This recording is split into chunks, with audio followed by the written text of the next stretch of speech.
Ahoy, mateys! We all know Captain Jack Sparrow completely changed the pirate genre, bringing a sudden rise in popularity to an era that most thought was dead. It would only make sense that Disney would want to keep a few secrets about our favorite pirate, especially since some of those secrets may reveal that Captain Jack Sparrow isn't as family-friendly as we may have first believed. I think he's telling the truth.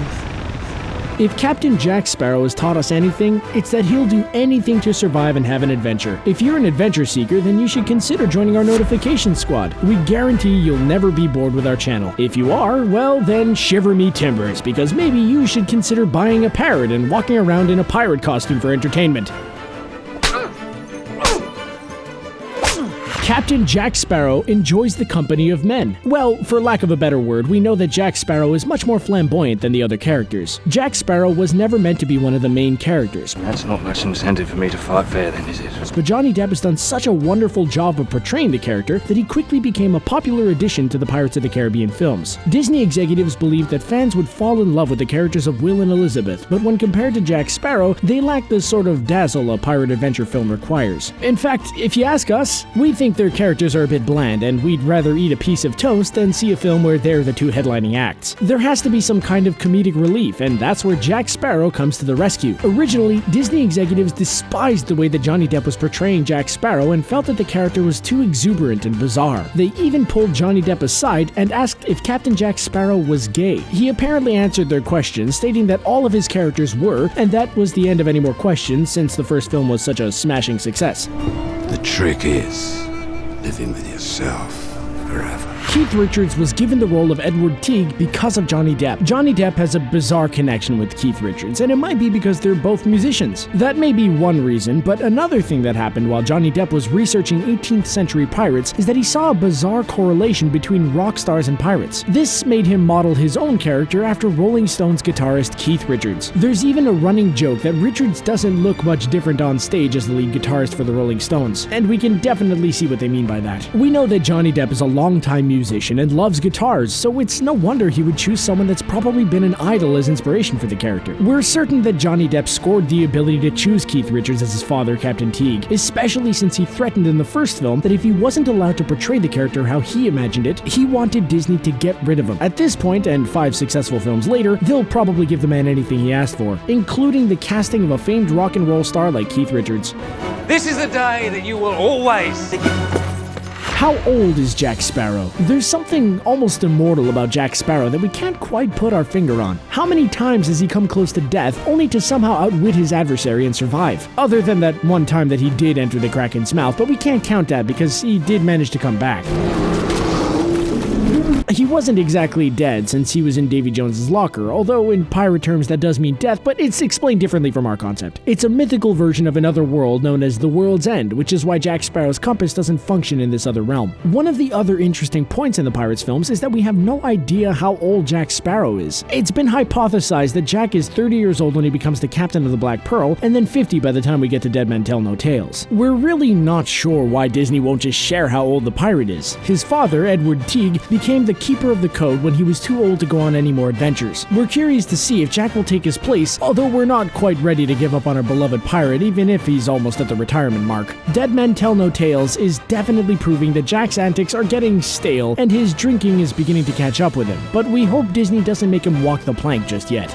That way, direction. Captain Jack's magical compass is a giant plot hole. Does anyone else want to know how Jack Sparrow obtained his magical compass? It's been a burning question since we first discovered that the compass was no ordinary tool. Jack originally obtains the compass by inheriting it from his captain that is mortally wounded when he's a young teenager. His captain uses his last breath to tell Jack to never dishonor the compass. Jack Sparrow takes the compass but remains quiet because he knows of its supernatural abilities. But the compass is a major plot hole in the popular Disney franchise. We know Jack Sparrow is given the compass away at least 2 times since Dead Men Tell No Tales, but it's in this film that the compass finally brings Jack Sparrow's greatest fear to him in the form of Captain Salazar, otherwise known as the Pirate Killer. We'd like to believe that the compass never felt dishonored the other 2 times that Jack gave it away as a means to save himself, and that it was only the 3rd instance where Jack traded the compass for booze that offended the supernatural tool. But even that theory feels like a stretch and a giant plot hole that requires a better explanation than a made-up theory.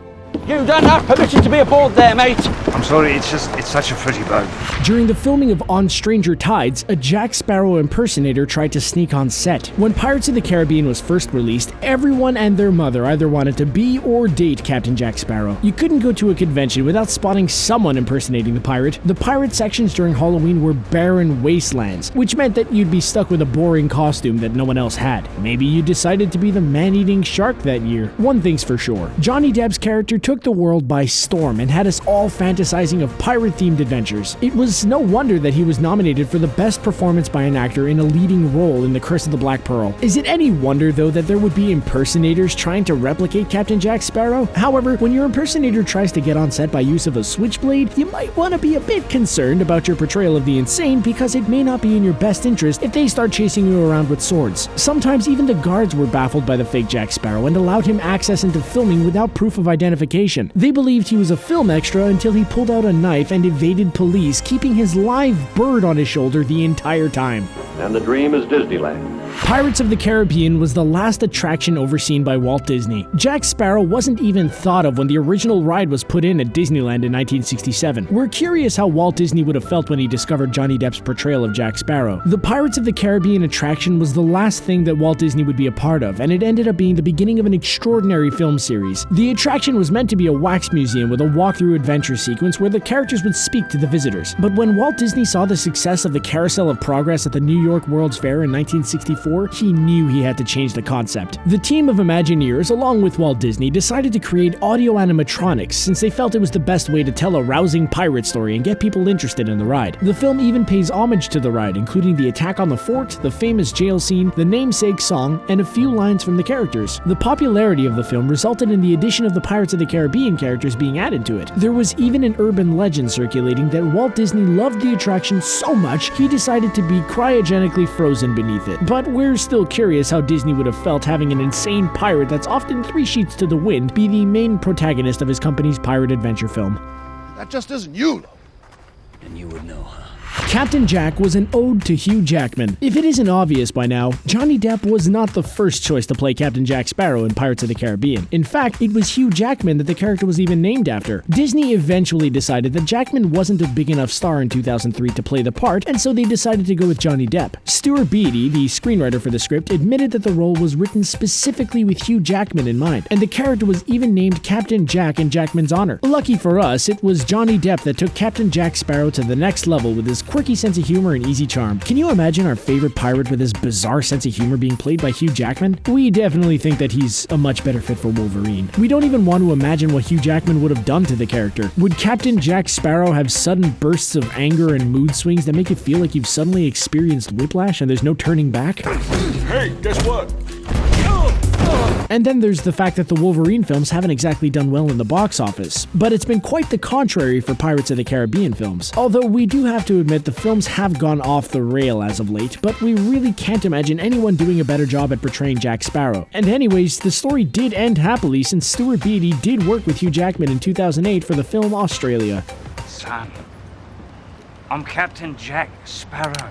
Disney originally felt Johnny Depp was ruining Captain Jack Sparrow's character. Disney really had no intention of casting Johnny Depp as Jack Sparrow. We can't imagine Jack Sparrow being any other way than how Johnny Depp has portrayed him. Disney executives definitely thought they had made a grave mistake when Johnny Depp explained that his inspiration for the character was a rock star and Pepe Le Pew, the adorable Looney Tunes skunk in search of love. He genuinely thought that pirates were just 18th century versions of rock stars, which is why he based his portrayal of Captain Jack Sparrow around Keith Richards. Disney also didn't like that Jack Sparrow was an exuberant trickster that took to the bottle and was questionably more interested in men and his pirate ship than anything else. Then there was the fact that Captain Jack Sparrow could have easily been fit as clinically insane if he were a real person. Jack Sparrow was literally everything that Disney was against, and yet he ended up being one of the most popular characters that the company has ever produced. The pirate isn't family friendly, and perhaps that's why kids and adults alike took to the character so well. Even though now we know that Jack Sparrow wasn't meant to be a kid's continuation in the rest of the films, it's the fans' love for him that's kept him alive for so long. Besides that one time he died and came back to life, of course. And that was without even a single drop of rum. Jack Sparrow enjoys liquor a little too much. It would be hard to realize if you aren't paying attention, but there are a few scenes in the Pirates of the Caribbean films where alcohol isn't present. If you're a parent, you probably don't want to tell your children that their favorite pirate is a clumsy drunk that often gets lucky in his adventures, but when they're old enough, feel free to do so. One of the reasons Disney executives disliked Johnny Depp's portrayal of Jack Sparrow was that they thought he was ruining the character by making him appear to be in a drunken stupor for almost every scene. One executive even wanted to add subtitles to the Jack Sparrow scenes because he couldn't understand what Johnny Depp was mumbling. We of course know that it was just a way for Johnny Depp to use his creative freedom, and if you're a pirate, why wouldn't you take to the drink? Especially when your father is most likely an alcoholic as well. The two even share a drink together in the film before searching for the mystical fountain of youth. It's actually pretty difficult for us to imagine Jack Sparrow as anything but a mumbling, drunken pirate set on remaining free and helping to save people. He might be the worst pirate to sail the seven seas, at least according to Cutler Beckett, but he's not the most evil pirate.